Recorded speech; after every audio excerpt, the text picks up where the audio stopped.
For hundreds of thousands of years, fire has been our greatest comfort. It's hardwired into our psychology.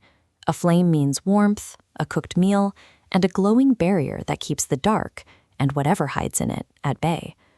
We see this instinct play out on screen all the time.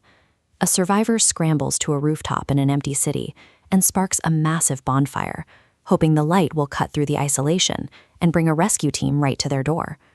But if the power grid ever actually fails, acting on that primal urge is a guaranteed trap. When the rule of law disappears, the rules of your environment flip. That comforting flame is no longer a shield. It becomes a giant glowing beacon pointing directly to your location. In a total societal collapse, your most valuable asset isn't a stockpile of food or a weapon. It is absolute invisibility. And striking a match is the quickest way to burn that advantage to the ground. Picture a city or a suburb completely stripped of electricity. The streetlights are dead, the houses are black, and the constant hum of modern life is entirely gone. In that absolute darkness, your exposure begins the moment you create light. Without ambient city glow to wash it out, the flicker of a small campfire, or even the cherry of a lit cigarette, can be easily spotted from hundreds of meters away. Then comes the smoke. Burning wood releases a distinct chemical footprint. That smell drifts on wind currents, alerting anyone downwind long before they ever enter your visual line of sight. Even after you put the fire out, the threat remains. Smoldering embers, charred logs, and disturbed ash leave a physical trail, telling any observer who passes through exactly where you rested. And all of this ignores the danger of simply preparing the fire. The sharp, unnatural sounds of chopping logs or snapping branches echo outward, creating an acoustic signature that cuts right through the quiet landscape.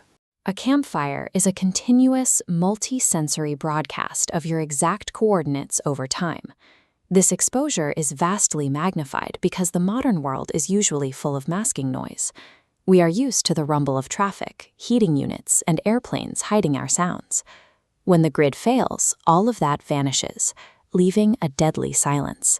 And nature has a way of turning that silence against you. On calm nights, a meteorological event called a temperature inversion occurs. The air cools down rapidly near the ground, while a layer of warmer air settles directly above it. This warm air acts exactly like an atmospheric lid.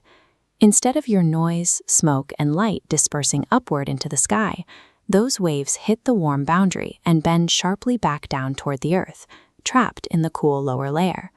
Military and survival field manuals heavily emphasize this exact effect. Because the atmosphere forms this dense acoustic sandwich, a whispered conversation, the crack of a twig, or the glow of a fire will carry significantly farther than they would on a normal afternoon. Striking a single match under these specific atmospheric conditions plugs your exact coordinates into a natural environmental amplifier. Knowing how far your signal travels is only half the problem. The real question is, who is listening on the other end? When supply chains fail and supermarkets are stripped bare, wild animals aren't the primary threat. The true predators are desperate, starving people. A beacon in the night doesn't summon a rescue helicopter. It draws the most dangerous elements of a broken society straight to your supplies. To survive, you have to bypass combustion entirely. Experts rely on strict light and noise discipline, trapping their body heat with heavy insulation and using small, smokeless chemical warmers to regulate their temperature. If freezing is imminent and you absolutely must build a fire, the only viable tactical option is the Dakota fire pit. Instead of an open blaze, you dig 2 connected holes into the earth. The main chamber holds the fire completely below the surface, hiding the light. The secondary tunnel feeds oxygen directly into the base of the flame. This creates an incredibly hot, highly efficient burn that consumes the fuel completely, leaving almost zero smoke to escape the top. Enduring a collapse requires you to fight your deepest human instincts. You cannot seek out the comforting glow of the flames.